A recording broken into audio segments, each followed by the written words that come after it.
네, 오늘 말씀 보도록 하겠습니다. 우리 계속해서 요한계시록의 말씀을 하고 있습니다. 네, 오늘은 우리 요한계시록 3장 말씀입니다.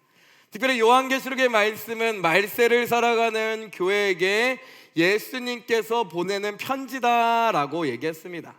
교회된 우리가 어떻게 이 세상을, 말세를 어떻게 살아가야 되는지 알려주는 내용이 바로 요한계시록의 말씀인 거예요.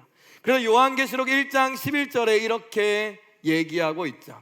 한번 같이 읽습니다. 시작. 이르되 내가 보는 것을 두루마리에 써서 에베소, 서머나, 버가모, 두아디라, 사대, 빌라델비아, 라오디게아 등 7 교회에 보내라 하시기로. 말세를 살아가는 그 대표되는 7 교회를 향하여서 편지하시는 내용이고, 또 7 교회 등이라고 했죠. 그럼 여러 교회, 모든 교회를 향하여서 얘기하시는 예수님의 편지다. 즉 말세를 살아가는 우리에게도 동일하게 어떻게 살아가야 되는지 말씀하시는 예수님의 음성이다라는 거예요.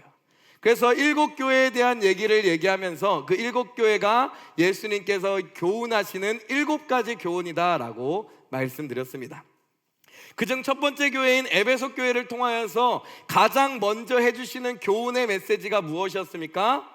교회됨에, 교회의 본질에 대해서 너희가 회복하여라 라고 얘기합니다. 교회의 본질은 무엇입니까? 건물이 아닙니다. 어떤 모임이 아닙니다. 그 모임과 건물 가운데 하나님의 임재하셨을 때 그것이 교회가 되고, 그것이 정말 하나님께서 임재하시는 장소가 된다라는 거예요.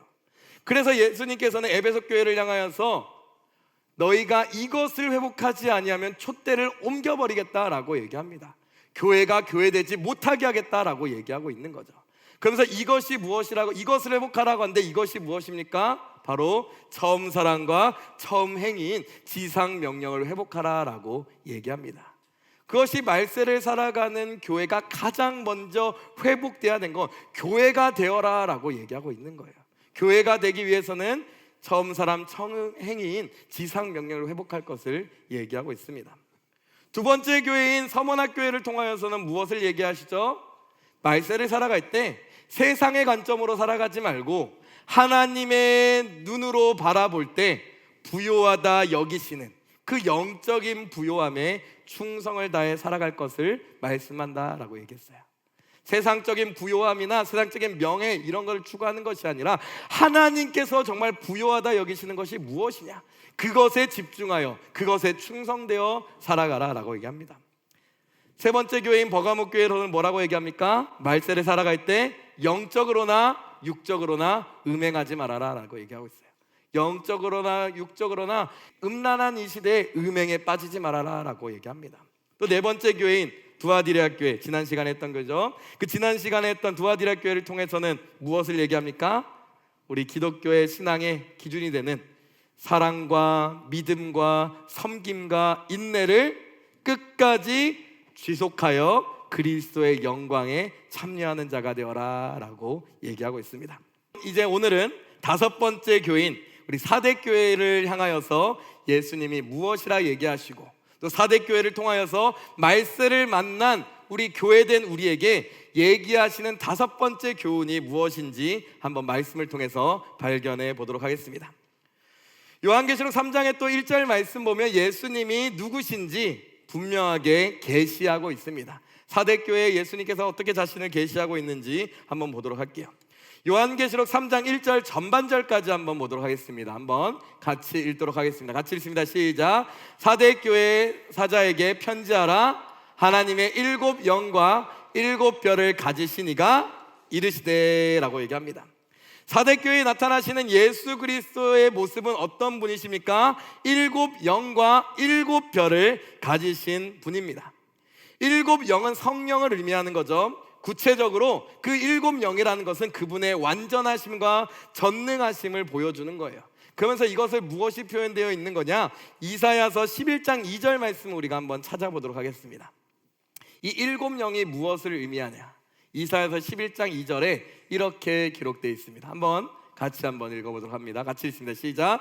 그의 위에 여호와의 영, 곧 지혜와 총명의 영이요 모략과 재능의 영이요 지식과 여호와를 경외하는 영이 감리하시리니 라고 얘기합니다. 즉 7 영을 이것을 얘기하는 거죠. 여호와의 영, 지혜의 영, 총명의 영, 모략의 영, 재능의 영, 지식의 영, 여호와를 경외하는 영, 총 7가지 이 영을 얘기하고 있습니다.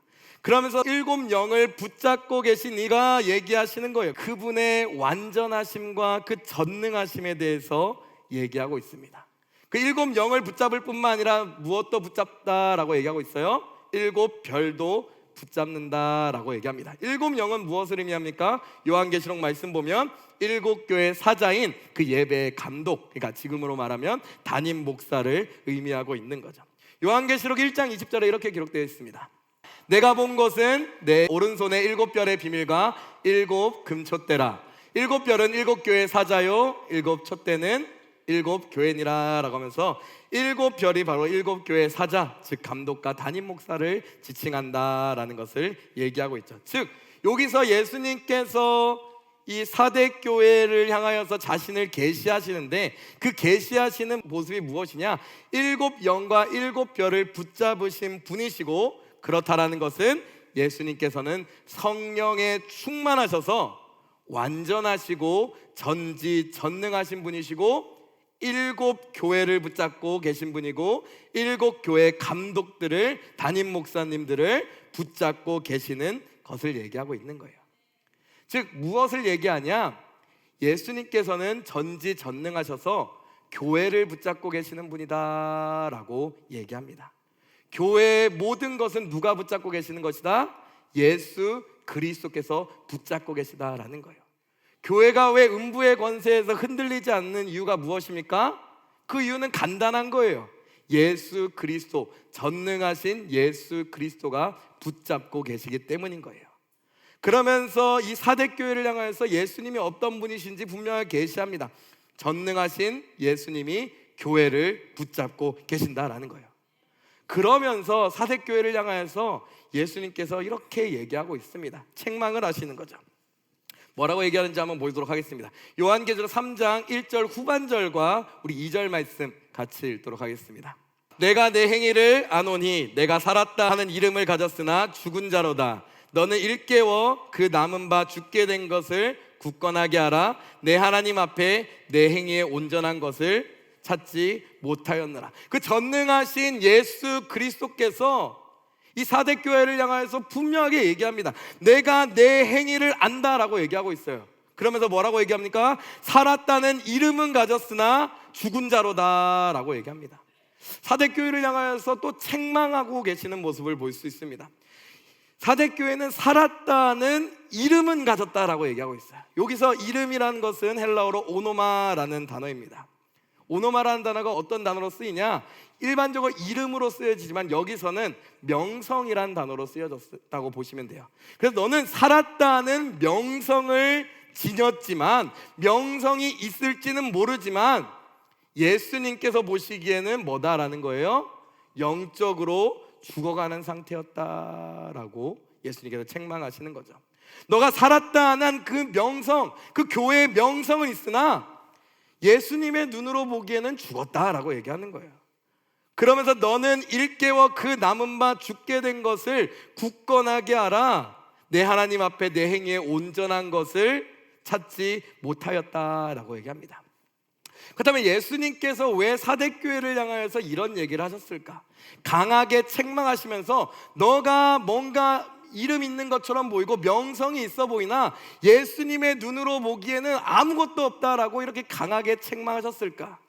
역사적인 자료를 찾아보면 이 4대 교회가 어떤 교회였는지 찾아보면 이유가 있습니다. 그렇게 얘기하시는 이유가, 이 4대 교회는 여러 다른 교회들과는 반대로 로마 정부나 유대교의 핍박이 없었다라고 얘기합니다. 신앙을 지키기 위한 어떤 처절한 몸부림이 없었다라는 걸 의미하는 거겠죠. 그러니까 로마 정부나 유대교의 핍박이 없었다라는 거예요. 왜냐하면 4대 교회의 대다수의 성도들이, 그 당시 로마 제국은 식민지 사람들에게 무엇을 요구했습니까? 로마 황제 숭배를 요구했어요. 로마 황제 숭배 제의에 참여할 것을 요구했는데 4대 교회는 이 황제 숭배 제의에 참여했습니다. 그렇기 때문에 로마 정부의 어떤 핍박이나 아니면 유대교, 오로지 예수 그리스도를 메시아로 인정하며 그 유대교의 핍박을 받지 않았다라는 거죠. 즉 여기서 얘기하는 건 사대교회가 책망받을 수밖에 없는 이유가 명확하게 드러난 거예요. 우상 숭배에 대해 거리낌 없이 참여했기 때문입니다. 그러다 보니 핍박도 없었고요, 어떻게 보면 평안했을지 모릅니다. 그렇기 때문에 사대교회 교인들은 자신들의 신앙생활에 문제가 없다라고 느꼈을 거라는 거예요. 그리고 오히려 다른 비그리스도인들에게, 아니면 로마 정부로부터 오히려 칭찬을 받았을 수도 있습니다. 그런 역사적인 자료들이 있습니다. 그럼 사대교회가 그렇기 때문에 예수님께서 이렇게 책망하시는 거예요. 이러한 역사적인 근거를 통해서 볼 때 결국 사대교회는 우상숭배의 제의에 참여했고, 예수님께서는 그것을 명확하게 아셨기 때문에 이 사대교회를 향하여서 이렇게 얘기하는 거예요. 너가 살았다는 이름, 명성은 가졌을지 몰라도, 휘황찬란했을지는 몰라도 내가 보기에는 하나도 선한 것이 없다, 죽었다라고 얘기합니다. 예수 그리스도께서 보시기에는 정말 가증하고 죽은 것밖에 없었다라고 볼 수가 있는 거죠. 그래서 예수 그리스도께서 이 사대교회를 향해서 분명하게 얘기하고 있는 거예요. 너는 깨어 있어라. 그리고 남아있는 것을 굳건하게 하라. 왜냐하면 내 하나님 앞에서 너의 행위에 온전한 것을 찾아내지 못했기 때문이다 라는 거예요. 깨어 있어라 라는 거예요. 너희는 깨어야 된다라는 거예요. 너의 죽어가는 것을 인지하고 깨어야 한다라고 얘기하는 거예요. 그리고 죽어가고 있는 그 성도들, 그 교회를 굳건하게 해야 된다, 깨어 굳건하게 해야 된다라는 거예요. 어떻게 깨어 굳건하게 합니까? 하나님 앞에 내 행에 온전한 것을 찾지 못하였기 때문에 다시 회개하고 돌아가서 온전한 것을 회복해야 된다라는 거예요. 어떤 겉만 번지르르한 경건의 모양만 있어서는 안 된다라는 거예요. 경건의 능력이 있어야 된다라는 거예요. 겉으로 보기에 화려해서는 안 된다라는 거예요. 정말 하나님께서 보시기에 진정한 것이 있어야 된다라고 예수님께서는 얘기하고 있는 것입니다. 한번 말씀 한번 찾아보도록 하겠습니다. 우리 디모데후서 3장 5절 말씀입니다. 경건의 모양은 있으나 경건의 능력은 부인하니 이 같은 자들에게서 내가 돌아서. 사도 바울도 분명하게 얘기하고 있는 거예요. 경건의 모양을, 겉만 번지르함을 얘기하고 있는, 우리의 신앙 겉만 번지르한 것이 아니다라고 얘기하는 거예요. 우리 안에는 경건의 능력이 있어야 된다, 교회의 됨이 있어야 된다, 정말 본질이 회복돼야 된다라고 사도 바울도 얘기하고 있는 거죠. 동일하게 예수님도 그 사대교회를 향하여서 동일하게 얘기하고 있는 겁니다. 너희 안에 살았다 하는 이름이 있으나 내가 보기에 죽은 자로다, 내 행위에 온전한 것을 찾지 못하였다라고 얘기합니다. 그러면서 사대교회를 향하여서 예수님께서 어떻게 회복할지, 어떻게 회개하고 돌이켜야 되는지 명확하게 얘기해 주고 있습니다. 요한계시록 우리 3장 3절 말씀 한번 같이 읽도록 하겠습니다. 그러므로 내가 어떻게 받았으며 어떻게 들었는지 생각하고 지켜 회개하라. 만일 일깨지 아니하면 내가 도둑같이 이르니니 어느 때에 내가 이르는지 내가 알지 못하리라 라는 거예요. 그러면 사대교회를 향하여서 예수님께서 회복하는 그 길을 제시합니다. 그러면서 뭐라고 얘기합니까? 내가 어떻게 받았으며 어떻게 들었는지를 생각하라 라고 얘기하고 있어요. 여기서 생각하라 라는 것은 헬라어로 무네모뉴오라는 단어인데, 사실 요거는 제가 지난번에 얘기했지만 생각하라 보다는 기억하라 라고 번역하는 게 더 좋다고 그랬어요. 그러면서 내가 어떻게 받았으며 어떻게 들었는지를 기억하라 라고 얘기하는 거예요. 교회됨을 회복하기 위하여서 너가 어떻게 받았으며 어떻게 들었는지, 즉 너가 받은 것이 무엇이며 너가 들은 것이 무엇인지 기억하라라는 거예요. 사대교회가 처음 세워질 때 어떤 걸 받고 어떤 걸 들었을까요? 다른 것이 아니죠. 복음을 받았을 거예요. 복음의 메시지를 들었을 거라는 거예요. 교회가 세워질 때. 즉 뭐라는 거예요? 예수님께서는 너희 사대교회야, 회복하기 위해서는 너가 어떻게 받았으며 어떻게 들었는지 생각하라, 기억하라, 즉 복음을 기억하라 라고 얘기하고 있습니다. 너희가 처음 들은 그 예수 그리스도의 복음을, 그 교회의 본질되는 그 복음을 너희가 듣고 기억하라 라고 얘기하고 있습니다. 그러면서 이 복음에 대해서 회복할 때 너희가 돌아갈 수 있다라고 얘기합니다. 어떻게 받았는지 어떻게 들었는지 생각하고 뭐 하라는 거예요? 그 복음의 말씀을 기억하고 지켜 회개할 때 너희 교회가 회복되어질 수 있다라고 얘기합니다. 사도 바울도 이 교회를 향하여서 이 교회가 세워지고 온전해지고 다시 회복하는 길은 오로지 복음이다라고 얘기하고 있어요. 고린도전서 15장 1절에서 2절 말씀 한번 같이 읽도록 하겠습니다. 형제들아, 내가 너희에게 전한 복음을 너희에게 알게 하노니 이는 너희가 받은 것이요 또 그 가운데 선 것이라. 너희가 만일 내가 전한 그 말을 굳게 지키고 헛되이 믿지 아니하였으면 그로 말미암아 구원을 받을. 사도 바울도 교회가 온전하게 회복되기 위해선 다른 것이 아니다라고 얘기하고 있어요. 복음을 기억하고 복음으로 돌아가야 된다라고 얘기합니다. 형제들아, 내가 너에게 전한 복음을 너희에게 알게 하노니 이는 너희가 이미 이전에 받은 것이다 라는 거예요. 또 너가 그 복음을 통해서 그 가운데 선 것이다 라고 얘기합니다. 흔들리는 고린도 교회를 향하면서 사도 바울이 얘기하는 거죠. 너희가 온전히 세워지길 원한다. 그러기 위해선 너가 받은 복음 앞에 서야 되고 복음을 회복해야 된다라고 얘기하고 있는 거죠. 그러면서 2절에 얘기합니다. 너희가 만일 내가 전한 그 말, 즉 복음을 얘기하는 거죠. 복음을 굳게 지키고 헛되이 믿지 아니하면 어떻게 된다? 그로 말미암아 구원을 받을 것이다 라고 얘기하면서 사도 바울도 동일하게 복음에 대해서 회복할 것에 대해서 분명하게 얘기하고 있습니다. 예수님도 요한계시록의 사대교회를 향하여서 너희가 회복하기 위해선 다른 것이 아니다라는 거예요. 복음을 회복해야 된다. 복음의 그 본질로 돌아가야 된다라는 거예요. 그리고 그 복음을 지켜 회개하라 라고 얘기합니다. 그리고 만약에 기회를 주셨어요. 기회를 주셨는데 이 기회를 놓치게 되면 어떻게 된다라는 거예요. 만일 일깨지 아니하면 어떻게 하겠다? 내가 도둑같이 이르리니 어느 때에 내가 이르는지 내가 알지 못하리라 라는 거예요. 복음을 회복하지 못하다라면 너가 아무리 명성이 있다라고 할지라도, 너희가 아무리 그 명예가 높은 교회라고 할지라도 어떻게 된다라는 거예요? 하나님의 심판대 앞에 어느 날 갑자기 서게 될 것이다 라는 거예요. 너희의 명성은 하루아침에 심판받게 될 것이다 라고 얘기합니다. 내가 도둑같이 이르리니 어느 때에 내게 이르는지 너가 알지 못하리라. 너가 알지 못하는 그때에 너에게 찾아오겠다라고 얘기합니다. 심판하겠다라고 얘기하고 있는 거죠. 마태복음 24장 42절에서 44절에 이거에 대해서 또 비슷한 얘기가 예수님께서 하고 계십니다. 한번 같이 읽도록 하겠습니다. 마태복음 24장 42절에서 우리 44절 말씀입니다. 그러므로 깨어있으라. 어느 날에 너희 주가 임할는지 너희가 알지 못함이니라. 너희도 아는 바니 만일 집주인이 도둑이 어느 시각에 올 줄 알았더라면 깨어있어 그 집을 뚫지 못하게 하였으리라. 이러므로 너희도 준비하고 있으라. 생각하지 않은 때에 인자가 오리라.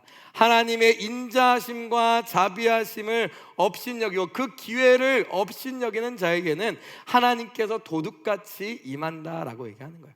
어느 날 갑자기 인자가 찾아온다라는 거예요.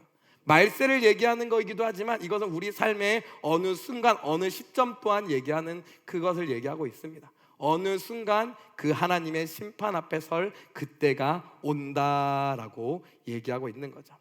그 예수님도 이 사대교회를 향하여서도 동일하게 얘기하고 있습니다. 그런데 감사하게도 그 사대교회 안에는 감사하게도 하나님의 심판으로 가득한 메시지만 끝날 줄 알았는데, 감사하게도 그 교회 안에 아무리 그렇게 우상숭배 제의에 참여한 교회였지만 그 안에 예수님이 보시기에 소수의 의인들, 구약으로 얘기하면 소수의 남은 자들이 있다라는 거예요. 그 믿음을 지키고 신앙을 지키는 자들이 있다라고 예수님께서 얘기하십니다. 요한계시록 3장 4절에서 5절 말씀 한번 보도록 하겠습니다. 그러나 사대에 그 옷을 더럽히지 아니한 자 몇 명이 내게 있어 흰 옷을 입고 나와 함께 다니리니 그들은 합당한 자인 연고라. 이기는 자는 이와 같이 흰 옷을 입을 것이요 내가 그 이름을 생명책에서 결코 지우지 아니하고 그 이름을 내 아버지 앞과 그의 천사들 앞에서 시인하리라 라고 얘기합니다. 사대교회 안에는 그 경건한 성도들이 정말 소수, 그 몇 명이 있었다라는 거예요. 그들의 특징은 무엇이었냐? 흰 옷을 입고 그 옷을 더럽히지 아니하였다라는 거예요. 즉 그 옷을 더럽히지 아니하였다라는 건 뭡니까? 하나님께서 보시기에 거룩하고 경건한 삶, 또 그 믿음을 굳건히 지키는 삶, 또 사대교회가 황제 숭배라는 우상 제의에 참여했는데 그 우상의 제의에 참여하지 아니하고 믿음을 지킨 성도들이 있었다라는 거예요. 그런 자에게는 하나님께서 무슨 은혜를 주신다라는 거예요? 흰 옷을 입고 나와 함께 다닐 것이다 라고 얘기합니다. 요한계시록 7장 13절에서 14절 말씀 한번 보도록 하겠습니다. 흰 옷을 입은 자들, 그들이 누구인지 얘기하고 있습니다. 장로 중 하나가 응답하여 나에게 이르되 이 흰 옷 입은 자들이 누구며 또 어디서 왔느냐? 내가 말하기를 내 주여 당신이 아시나이다 하니 그가 나에게 이르되 이는 큰 환난에서 나오는 자들인데 어린 양의 피에 그 옷을 씻어 희게 하였느니라. 그 흰 옷을 입은 자들이 누구냐? 그 환난 가운데서 나온 자들인데 그 어린 양의 피에 그 옷을 씻어 희게 한 그 하나님의 거룩한 성도들이다 라고 얘기합니다. 또 흰 옷에 대해서 뭐라고 얘기하냐? 요한계시록 19장 8절에 이렇게 얘기하고 있습니다. 그에게 빛나고 깨끗한 세마포 옷을 입도록 허락하였으니 이 세마포 옷은 성도들의 옳은 행실이로다 하더라 라고 하면서 그 흰 옷은 무엇을 의미한? 성도들의 그 경건한 행실들, 옳은 행실들, 거룩한 행실들, 믿음을 굳건히 지킨 그 믿음이다 라고 얘기하고 있는 것입니다. 그런 자들은 예수 그리스도께서 뭐라고 얘기하는 거예요? 24 장로들이 입던 그 흰 옷을 입고 다닐 수 있게 해주시겠다라고 얘기합니다. 다시 한번 요한계시록 3장 4절에서 5절 말씀 보면 이렇게 얘기하는, 특별히 4절에서 얘기하고 있죠. 그러나 사대에 그 옷을 더럽히지 아니한 자 몇 명이 내게 있어 흰 옷을 입고 나와 함께 다니리니라는 거예요. 장차 하나님께서 그 흰 옷을 입고 나와 함께 거니는 그 은혜를 주시겠다라는 거예요. 믿음으로 그 옷을, 거룩한 행실을 그 지킨 자에게는 예수님께서 주시는 그 흰 옷을 입고 나와 함께 거니는, 하나님과 교제하는 영원한 나라에 들어가는 은혜를 주시겠다라고 얘기하고 있습니다. 그 흰 옷이 24 장로들이, 요한계시록 말씀 보면 24 장로들이 입은 옷이에요. 요한계시록 4장 4절 말씀 한번 찾아볼까요? 같이 있습니다. 시작. 또 보좌에 둘러 24 보좌들이 있고 그 보좌들 위에 24 장로들이 흰 옷을 입고 머리에 금관을 쓰고 앉았더라. 그 흰 옷은 24 장로들이 입는 옷인 거예요. 그 옷을 예수님께서 뭐 하시겠다? 믿음을 지켜 거룩한 행실로 자신의 옷을 더럽히지 않은 자들에게 이 흰 옷을 주시고 나와 함께 영원히 교제하며 영원한 나라에 들어가게 하겠다라고 얘기하는 거예요. 흰 옷을 입고 예수 그리스도와 거니는, 예수 그리스도와 영원한 나라에서 영원히 교제하는 축복을 끝까지 믿음을 지키는 자들에게 주시겠다라고 얘기하고 있습니다. 그리고 5절 중반절부터 뭐라고 얘기합니까? 내가 그 이름을 생명책에서 결코 지우지 아니하고 그 이름을 내 아버지 앞과 그의 천사들 앞에서 시인하리라. 끝까지 믿음 지킨 자는 누가 보장해 주신다라고 얘기하고 있어요? 예수 그리스도께서 친히 그 믿음을 지킨 자를 보장해 주시겠다라는 거예요. 생명책에서 결코 지우지 아니할 뿐만 아니라 그 이름을, 끝까지 믿음을 지킨 그 자의 이름을 하나님 앞과 그의 천사들 앞에서 시인하고 고백하고 예수님이 친히 그 자, 이기는 자의 보증인이 되어주시겠다, 변호인이 되어주시겠다라고 얘기하고 있는 거예요. 믿음을 지켜 이기는 사대교회 그 소수의 사람들을 향한 예수님의 축복의 메시지인 거죠. 그러면서 이 믿음을 지켜 그 남아있어 믿음을 지키는 자들이 결국 그 영원한 나라에 넉넉히 들어가는 은혜를 누리게 될 것이다 라고 예수님께서 말씀하고 계십니다. 정말 이 사대교회에 남아있는 그 믿음을 지킨 소수의 의인들이 우리가 되기를 예수님을 간절히 축원하고 기도드립니다. 그 사대교회에 남아있는 소수가 우리가 될 때 우리를 보증해 주시고 우리를 변호해 주시는 분이 누구다라고 얘기하고 있는 거예요? 예수 그리스도시다라는 거예요. 예수 그리스도가 우리의 보증이 되시고 우리의 변호인이 되신다라면 우린 영원한 나라에 넉넉히 들어가는 축복이 임하게 될 줄 믿습니다. 요한계시록 21장 10절에서 11절 말씀 한번 찾아보도록 하겠습니다. 요한계시록 21장 10절에서 11절 말씀입니다. 한번 같이 읽습니다. 시작. 성령으로 나를 데리고 크고 높은 산으로 올라가 하나님께로부터 하늘에서 내려오는 거룩한 성 예루살렘을 보이니 하나님의 영광이 있어 그 성의 빛이 지극히 귀한 보석 같고 벽옥과 수정같이 맑더라. 하나님 예수님께서 이끄시는 그 영원한 나라는 어떤 공간이냐? 하나님의 영광으로 가득한 공간이다라는 거예요. 그 영원한 영광 안에 거주하는 곳이다라고 얘기합니다. 21장 27절의 말씀 보면 그곳에 들어가는 자가 누구인지 명확하게 얘기해 주고 있어요. 21장 27절 말씀 같이 읽습니다. 시작. 무엇이든지 속된 것이나 가증한 일 또는 거짓말하는 자는 결코 그리로 들어가지 못하되 오직 어린 양의 생명책에 기록된 자들만 들어가리라 라는 거예요. 생명책에 오직이라고 얘기하고 있어요. 오직 어린 양의 생명책에 들어간 자들만 들어가는 곳이 새 예루살렘, 새 하늘과 새 땅이라고 얘기하고 있습니다. 영원한 나라라고 얘기하고 있어요. 사대교회에 남아있는 믿음을 지킨 소수의 의인들에게 예수님께서 어떤 축복을 주셨다고요?